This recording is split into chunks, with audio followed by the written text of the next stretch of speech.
D news Marathi, आपलं शहर आपली बातमी। दिंडोरी पोलीस स्टेशन येथे शिवजयंती निमित्ताने पोलीस पाटलांची विशेष बैठक। शिवजयंती उत्सव अनुषंगाने उपविभागीय पोलीस अधिकारी कळवण किरण कुमार सूर्यवंशी यांचे मार्गदर्शनाखाली मीटिंग आयोजन। उपस्थित पोलीस पाटील यांना प्रथमतः सदर उत्सव शांततेत पार पाडावा यासाठी वरिष्ठांकडून सूचना मार्गदर्शन करण्यात आले।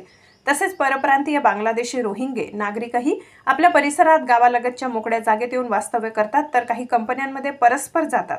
त्याची शहानिशा करून अचानक भेट देऊन त्याबाबतची माहिती घेऊन लागलीच कळवावी अशा सूचना देखील देण्यात आल्या।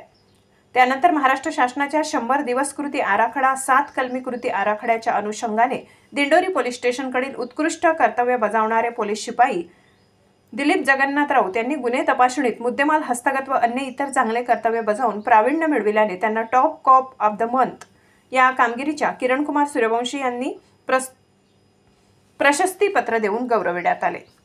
तसेच मागील 1-1.5 वर्षामध्ये 12 गहाळ झालेल्या मोबाईलचा शोध घेऊन मोबाईलचे मूळ मालकांना परत केले। या प्रसंगी दिंडोरी पोलीस निरीक्षक रघुनाथ शेगर, पोलीस उपनिरीक्षक, पोलीस कर्मचारी व तालुक्यातील सर्व पोलीस पाटील उपस्थित होते।